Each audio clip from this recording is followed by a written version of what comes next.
Welcome to the Texas Values Report. This is Jonathan Saenz, president of Texas Values. Great to be with you on another glorious week in the state of Texas. Hope you're doing well. I was in DC last week. I might talk a little bit about that on some pro-life work and some studying and reflections that we have on some work we're doing now and what that issue looks like in the future. Still debriefing a little bit from our policy event from a week and a half ago. If you didn't make it out there, check our website and social media for some highlights of that wonderful faith, family, and freedom policy and educational event we had. As a matter of fact, one of the featured speakers from that event is going to be our guest today on the Texas Values Report. If you're new to the show, we talk about the issues of faith, family, and freedom in the arenas of the courts, the legislature, and the media. And our guest today, really either her issue, so to speak, the one that she talks about the most, has been in all three arenas, for good and for bad in some ways. We'll talk a little bit about that today, but Chloe Cole is going to be our guest today on the Texas Values Report. She's been a guest before. As I mentioned, she spoke at our event too a couple of weeks ago. We were excited to have her. She speaks on the issue of detransitioning. All right, we talked a lot about this issue about protecting children from going through sex changes and puberty blockers and transitions and the impact that it can have on their body in a negative way and sometimes an irreversible way. And so Chloe has the courage of talking about those issues, not only in Texas, but across the country, and she's making a difference. Chloe, welcome back to the Texas Values Report. Thanks for having me on again. Well, look, it's good to see you in person in Texas. A lot of interest in this issue, a lot of interest in people wanting to get to meet you. I had two of my kids there. You know, we talk about some of these things in our own household, but I think it's always interesting when people are there in person and get to interact with folks. And I know you got to do some interviews and talk with several folks there. And, you know, listen, we've done some work together. You've been to Texas. There were some elected officials there, but a lot has happened since the law in Texas on this issue has passed. But I want to circle back around on that in just a minute. But a lot of your work has been getting around to other parts of the country, including Texas, as we finished our legislative process. And so, and maybe it's just me, but I mean, what has it been? Has it been about a year or so? Maybe it's been longer. I mean, at least since I can first remember you starting to get active. Why don't you tell us? I mean, how long do you think it's been that you've publicly been working on these issues? Yeah, I've only really been speaking out publicly since about spring of last year. It hasn't been very long, and already there's been a bunch of other detransitioners popping up, and we've all been working as a team to help legislators on this issue. And nearly half of all the US states now have implemented laws to prevent what happened to us from happening to any other children ever again. Well, and some of it's happened very quickly, even though a lot of work has been going into this issue for a while. We tried to pass a law on this issue 2 years ago, so it wasn't like it was the first time for us. But I think there was a lot of things that did happen this year as some things were coming together. A lot of states focused on this issue, including Texas. So we were excited to have a law in place. That law has been challenged. The Texas Supreme Court has said that challenge doesn't matter. The law is going into effect. And then we're going to see what happens moving forward. That case is not over. But as you might want to say, or people could say, we won the first round or the first quarter of this battle that may go on for a while. But in the meantime, that law is in place and enforceable in the state of Texas. Listen, I know a lot of the work you've done at our event and others where you've told sort of your personal story. And I don't want to be dismissive of that or discount it, but I know there's some things I want to talk about on this particular issue. But I do, in case people haven't heard of you before, I'd love for you just to take a few minutes to talk about your detransitioning journey and how some of that's played out in the past 4 or 5 years. Yeah, so I was about 12 years old when I started identifying as a boy, and I took upon the name Leo. I started changing the way that I presented myself, cutting my hair shorter, wearing boys' clothes and such. And I told my mom and dad about these feelings that I wanted to not be their daughter, but their son. And they were very cautious about this at first. They wanted to be supportive of me, but they also wanted to just let me be a kid and not have me make any permanent decisions. And they knew that it was pretty likely that it was just going to be a phase, that I was just going to grow out of it. And they also were concerned because they never really heard anything like this from any of my older siblings. I'm the youngest of my family. So they thought the best thing to do would be to seek the help of psychiatric professionals and start sending me to a therapist. But I mean, all these expectations they had, that I would just be allowed to be a kid, that I wouldn't be making any really permanent decisions until I was at least legally an adult, were just, they were totally blindsided by the response of the doctors. The doctors really only took the affirmative approach. They never really questioned as to where these feelings were coming from, even during the psychological evaluation for gender dysphoria. They knew that I was previously diagnosed with ADHD, that I'd started puberty young, and they ignored all this. And they kept saying that they told my mom and dad that there was no other choice. They didn't present any other choice to me or them. They told them that it could be life or death for me if I wasn't allowed to transition, that it was very likely that I would become suicidal, and that they could either have a dead daughter or a living transgender son, and that those are the only two choices. Wow, so, what a circumstance to be in, right? And for that to be the case, that there are destroy your body or do things that could be damaging and irreversible, or suicide or death, as if those are the only two options. But when those are the only two options, that's a tough place to be in, right? And you could imagine, in your case and in others, why a lot of kids and parents have led their children in that direction, because they're not given all the information. We're talking with Chloe Cole. She's our guest today on the Texas Values Report. She is a detransitioner. The left and other people in the media, they want you to believe that these people, so to speak, do not exist, that no one has, gone through a sex change transition and then gone back. It's absolutely, but it's not true. And that's what's been so powerful about Chloe's testimony in her journey, and the courage that she's had to talk about it numerous times, and really to make it something to where this is a passion of hers. This is a calling, if you will. This is a focus for her to get out there and talk more about it. But having lived through this journey at a young age, you heard her just mention starting at 12, going through some elements and some steps of the transition, and then saying, I don't want to do this anymore, and then moving back. But some things happen along that journey, Chloe, that to your body that you can't change, right? That are irreversible. And that's a big part of what you want people to know. Yes. So I was put on puberty blockers and testosterone at the age of 13, when I was barely halfway through my 8th grade year. I hadn't graduated from middle school yet. And I was put on these treatments that would induce menopausal symptoms for me several decades before I was supposed to actually naturally go through menopause. So wow.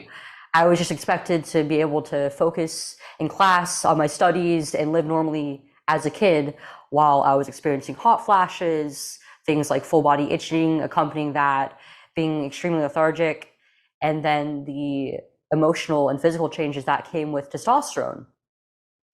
And at 15, I underwent a double mastectomy, meaning that my breasts were both removed surgically. And that was really the major turning point in my transition, when I realized that it wasn't good for me, that it was causing me more harm than any good. And that parts of me as an adult, as a woman, were being taken away before I could even call myself that. I rejected my transition when I realized that I wanted to have kids one day. I was 16 years old at the time. It was less than a year after I had gotten the surgery. And I started to really think about my adulthood, marriage, and what my family life might look like, because that wasn't that far away. I mean, like, what were my kids going to call me? Was I going to be mom? Was I going to be dad? It felt uncomfortable to think about it either way, because it didn't feel right. And I mean, I'm mostly interested in men, and I really only want to marry a man. But how would a relationship like that work out while I'm also trying to play the role of a man? And how would that affect my kids growing up? Well, and now I don't even have the option to breastfeed. And I had only recently learned at that point how breastfeeding and other things like physical affection plays a huge role in the bond between a mother and her infant, and how that affects the infant while they while they grow into an older child and an adult. Well, I mean, look, these are all important issues, right? And how could you at 12, 13, and 14 years old know or be thinking about those things? I mean, some people do get married very early in their teenage years, but it's not as common as it used to be. And a lot of that goes along with the natural development of your body, right? Yes. And you start thinking about some of those things. And so when you're going to a so-called doctor that is forcing your body to reject or replace those natural feelings in biology, and no wonder that a lot of people, have this confusion or this time period extended or perpetuated instead of letting it just gradually play out naturally. And I can imagine, we're talking with Chloe Cole. She's a detransitioner. We've had her on the show several times. She spoke at our policy event. She goes around the state trying to help educate people on these issues, but also to support laws that protect kids from these gender transitions, puberty blockers, and mutilation of their bodies, sometimes that are irreversible. But Chloe, you naturally got to that point and then realized, oh, I didn't know I was going to feel this way. I didn't know this is how, naturally I was, going to start thinking about these things. But we know that as adults. Medical professionals know this, and they're deceiving, they're lying. And in many ways, I think they're preying on young people and sometimes their families. And so the courage that you have to continue to do that is absolutely extraordinary. And it's been some time with you recently in person at our event. It's still striking to me, if I may say that, right? When I think about these issues, they've happened so quickly in many ways in our culture, at least that I've become aware of it. And I don't mean this in a way to, for you or other people to feel worse about it. I can imagine it is challenging to talk about that and to reflect, even at your young age, right? You're obviously very mature about some of these issues, and I appreciate that. But what about the psychological effects that is going to have on young people when they realize, oh my gosh, I shouldn't have done this, or I've given up some things that I realize I would have wanted in the future? That's why we don't do these things on kids, or we haven't until recently. I want to talk a little bit about what you see happening in other parts of the country, because now people are trying to shut you down, right? They're trying to silence you. They're trying to act still like you don't exist, or that you're rare and that's the exception, really downplay the impact that you're having. But it's sort of too late, even though they're trying. You're making a huge impact. What are you hearing now? I mean, I don't want to say the tide has turned so much yet, but I do think a lot more people are aware of what's going on and saying, you know what, this is valuable that she's getting to talk about these issues. Do you feel like now it's been a year or so that maybe you're getting a little bit more positive feedback and some encouragement maybe, and, and some recognition that, what you're doing and what you're saying is making a difference? Yeah, the tide is turning a lot more than we might realize. When I first started speaking out, it actually really surprised me just how nice and receptive most people, both just normal citizens and politicians, to me. Because when I initially detransitioned, I had lost pretty much all myself from the trans community. They took very aggressively just to me talking about the regret and pain that I had went through. And even while I was just talking about it like on my personal social media, and like a big platform, I got shut down. Yeah. And I didn't really know how to respond at the time, because I was just a 16-year-old girl. I didn't know how to respond to so many people being so awful to me. But I feel like that prepared me for having a bigger public platform. I kind of knew that getting into it, that there would be a lot of people who would be very aggressive to me, who would threaten me, my personal safety, even my family, and that they weren't going to be very friendly. But many more people have been very receptive, and they understand that this is something that shouldn't happen, especially to children. And that's something that we should fight against. Yeah, look, and there's good reason to have these concerns. We're talking with Chloe Cole. She is a detransitioner. She, as a teenager, she went through an attempt to change her sex, to go through some very difficult, I imagine, and destructive procedures, some that are irreversible, and decided she didn't want to do it and then move back in the direction to naturally affirm her biology as a young woman and as a young lady. And now has the courage to talk about it, not only in Texas and through these shows, but also in our state legislatures. And I believe at Congress. Speaking of platforms, you mentioned that word just a minute. I know you tweeted something out the other day, and your concern about these men that are now acting like women, and they're, and the media is sort of playing along with it, right? As if they are women, and they're not, right? Almost as if, this isn't a big deal anymore. And we know that's impacting sports and other areas of our culture. But I agree with you. I think it's becoming more and more of a problem that they're increasing, or they're giving credibility to people on these issues who are involved in this sort of delusion themselves in a way to really mislead people like, this isn't a big deal. And it's a huge problem.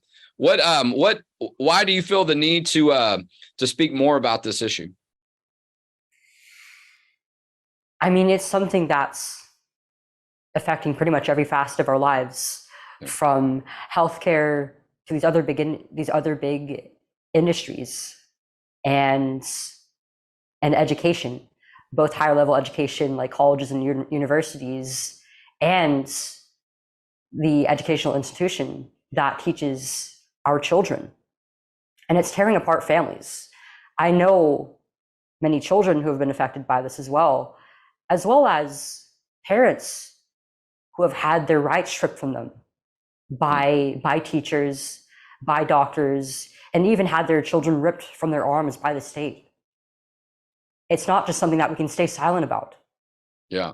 Well, we're talking with Chloe Cole. She is a detransitioner. If you haven't heard about her personal testimony and the work that she's doing, check our social media. We'll let her tell you where you can contact her or see more about what she's doing in just a minute. Speaking of that, though, California, I will say, surprisingly, Gavin Newsom vetoed a bill that would have put the government in a position of punishing parents that allow the government to take children away from parents who weren't, so-called affirming their desire to change sex, right? This gender affirming care, all these different things. The fact that law passed is very concerning. I was very surprised to see Gavin veto that bill. And I read a little bit about his statement. But I will say, when Gavin Newsom thinks that the government's gone too far on this issue, that tells you how far that side has moved, or how some people have moved. And so I was great. It was great. I didn't say a whole lot, and congratulations to him, because there are other problems we're dealing with his governance and the attacks that he's engaged in on the state of Texas. But certainly something to be thankful for, and certainly a blow to that issue and the folks on that side in the state of California. Maybe that will help people understand this is a big deal, and we shouldn't be doing this with the government. I think that was mainly Gavin Newsom's point, is he didn't want to have the empower the government more in these family circumstances. But this is where things have been moving. Some states have tried to be more aggressive, because states like Texas and 20 states are saying, hey, we're not going to allow this to happen. I imagine at some point we're going to see some congressional action or an attempt to that. Look, I think this is going to be a topic that is a part of the presidential election. I think it's raised to that level. Would you agree? Yes. And I don't necessarily think that the decision was made based on principle, and it was more of a strategic move. He probably saw it was best for him not to sign it into law if he's going to run for president. Exactly. Maybe not yet. If he was still going to be governor, because you got a broader appeal that you've got to look at now, just not being, the governor of California. We'll see how that plays out. Chloe, if people want to learn more about your testimony, the work you're doing, maybe have you an event, how can they get in touch with you? So my main platform is X, formerly known as Twitter, but I'm also active on Instagram and YouTube as well, where I'm running a series where I interview other detransitioners. Wow. And my username on all of those platforms is Choocole, CHOOOCOLE. That's 3 O's in the middle. We'll drop a link to that too in this Zoom and also on the social media connection. Listen, it was great to see you in person. I know you're very active. I know sometimes it probably, and you're young, you're much younger than me. So you probably got a lot of energy, but I know that just overall, sometimes that can take a lot out of you. And so I appreciate you being available, being active, getting around to different states and different events, because there are still a lot of people, probably the overwhelming majority of people who've never heard of you. They've never met you. In their mind, they think someone like you doesn't exist. And so keep up the great work. And we'll look forward to seeing you in person soon. Chloe Cole has been our guest today on the Texas Values Report. Thanks, Chloe. Thanks for having me. All right. As Chloe exits our Zoom room, I got a little bit of time to do some wrap up. Look, we did have our big policy event a week and a half ago. Chloe was one of the speakers. I sat down with her also afterwards. As a matter of fact, one of our board members, Vince Puente, conducted the interview, the coffee talk and chat or whatever of the featured presentation with Chloe Cole during the event. And I mean, you could have heard a pin drop in the room. I mean, the information is so incredible and striking when you hear it directly from someone who has been involved in this circumstance and in this scenario and these procedures, right? And your heart breaks for her too, right? You think about, things that she gave up and how difficult that must have been those first times when she realized, you know what, I want to be a mother, and now I've given that ability. I've had that taken away from me. And so these are real circumstances that we want to protect young people and families from. Hey, listen, you want to learn more about people that support our work? Eagle Peak Shooting Range here in the northwest part of Austin, Cedar Park. Actually, I think it's technically in Leander. Check them out, Eagle Peak Shooting Range. Our good friends, Jim and D-Day, that own that facility and are also very strong supporters of Texas Values. And just a little personal shout out, if you're in the Leander, Cedar Park, Northwest Austin area here in Texas, and you want to go out and play golf for a good cause, check out the Savio, St. Dominic Savio Golf Tournament happening on November 10th. If you go to that website, saviochs.org, saviochs.org. Okay, my son is on the golf team, but this event is not just to support the golf team. It's for the athletics of this particular school for a good cause, a nonprofit cause. So if you want to go play golf, I might be out there. You might check, not that I'm all that good at golf. We'll see how my timing works out. That's on November 10th. Listen, if you didn't get to the event, the policy event, check out our website and social media. We've got a lot of highlights, a lot of wrap up, a lot of things we pulled from that event we want you to still see, because it was and continues to be about educating, motivating, and activating people on the issues of faith, family, and freedom. A lot of the work was done at the event. A lot of the information, the experience was at that event, but the information is still there after the fact. We want you to have a benefit of that, including the interviews in the featured presentation with Chloe Cole. I think they had 35 minutes together, much longer than we're covering here on this show. Listen, we got some great events coming up. We're going to do a big event, a gala out in Houston area, probably in the middle of November.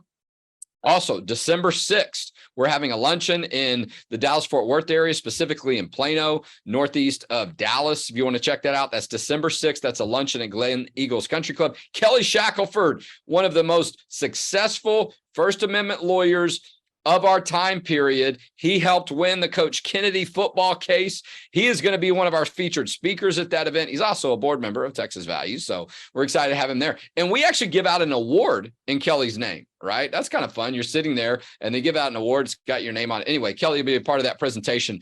And you're going to want to be there because he went through heart surgery recently. All right. Go and wish him well. And let's show up for Kelly, right, to show him that support. But it's a great opportunity to support the work we do at Texas Values. You can get those tickets at txvalues.org. As a matter of fact, we're doing some early bird pricing. So if you want to jump on that now, the prices will go up to regular price by the end of this week, I think starting on Saturday. So check that out at txvalues.org.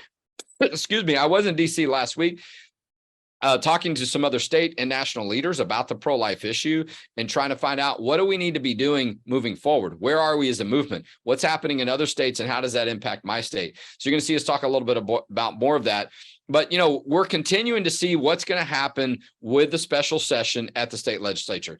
it is a certainty, okay, that Governor Abbott is going to call a special session. I mean, that's what he's saying, right? I believe him.